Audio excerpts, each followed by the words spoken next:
look tonight down the stretch of the game? I mean, he made those couple big shots, got the steal. What did you like about his performance tonight down the stretch and him playing a lot of? Looked like he was playing the five. Well, I don't know if there was a five out there. You know, it was Rocco and Melo were our biggest guys, but you know, Toronto played a small lineup. Boucher is their big guy, but he spaced the court shooting three. So we wanted to be able to switch pick and rolls. But to answer your question about Melo, I thought he was terrific, and especially down the stretch. You know, he came up with some big shots. Obviously, I mean, he's kind of built for that type of game. He understands it and enjoys the moment. Next question's coming from Jason Quick with The Athletic. Coach, can you talk about the decision not to call a timeout there with on the play that CJ scored? That's easy. That's the easy decision. You know, you get the ball against their defense and they're switching any play. I couldn't have drawn up a play to get a shot. They're a good defensive team when their defense set with their switching. It's hard to pop guys open. So that was a pretty easy decision. We were able to get in some flow without them setting up. Yeah. Next question is coming from Dwight James with NBC Sports Northwest. Terry, I thought they did a pretty good defensive job on you guys all night long. And I think they came in the league 21st ranked in defensive rating, but is that as good a defense as you've seen? It appeared they took you out of what you wanted to do a few times, and you had to play a lot of one-on-one.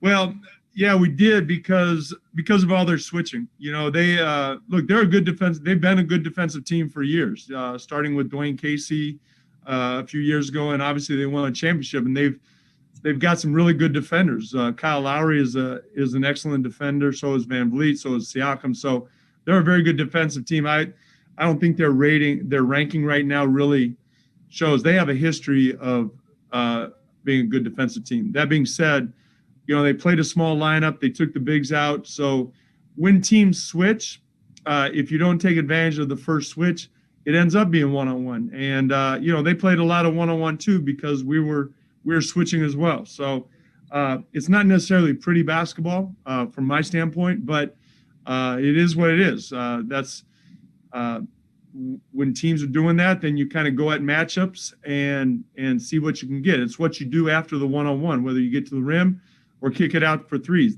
I thought they did a nice job of when they did penetrate, they kicked it out and they made a few threes, you know, just different ways of attacking it. Next question is coming from Christos Saltas with Sport DNA. Hello, Coach. Congratulations on the win. I would like to ask you are down by 17 points during the game. What did you change about your approach, and also how easy make your game plan players like CJ, Dame, and Melo on the court? Well, I really thought the last 5 minutes of the first half and the last 5 minutes of the second half were the difference in the game for us. You know, we got down 17 in the first half, and the way we got back into the game at the end of the first half, we showed some grit, we showed some toughness. We were a little pissed off, and we got it to a 5-point deficit at halftime. And basically, it was the same thing at the end of the second half. At the end of the game, I thought the last 5 minutes were tough, hard played minutes, and you know we made some good plays defensively. Obviously, you got to make shots as well, but I really liked our demeanor when we were down 14 in the fourth quarter. Coming back to Jason Quick from The Athletic. Coach, we've known that CJ's been a very good player for a very long time, but this year it seems like he's gone up a level in play.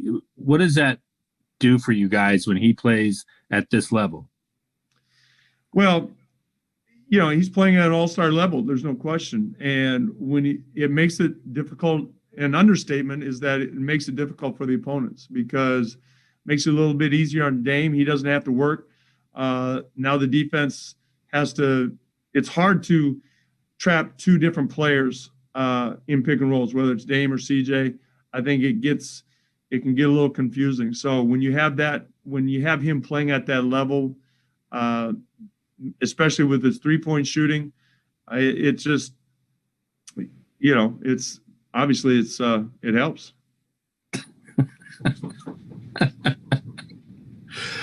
And then can you give any update on Nurk and what's going on with this tie? I don't. Did we send it? Quad. Yeah. Other than the fact that he has a quad contusion, I don't have an update. Okay. I mean, but like early in the game, you get the news that, hey, Nurk might not come back. That's obviously a big part of your team. What goes through your mind when you hear that news?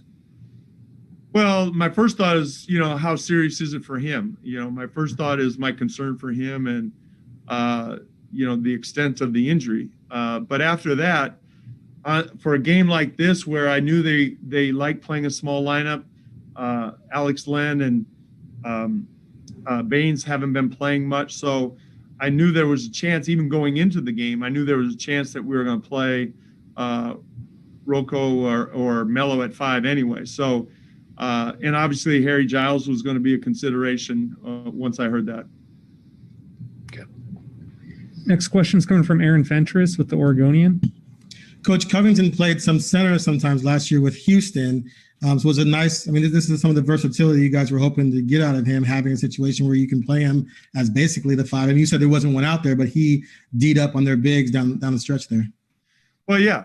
He was guarding Siakam. And, I would be remiss right now if I didn't say what an excellent job Robert did on Siakam in the second half.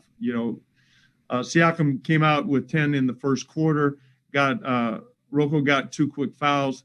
But I thought the defensive job he did on him, particularly in the fourth quarter, but in general for the second half was a key to the win. As far as him playing 5, I thought one of the bigger plays was, and I saw him do this in Houston, but he would be a set of pick and roll, set of ball screen. Instead of always popping, he rolled and Dame hit him and kicked it out for a 3. And so he knows, playing with Houston, when teams switch a lot, he knew how to attack that. Okay, thanks.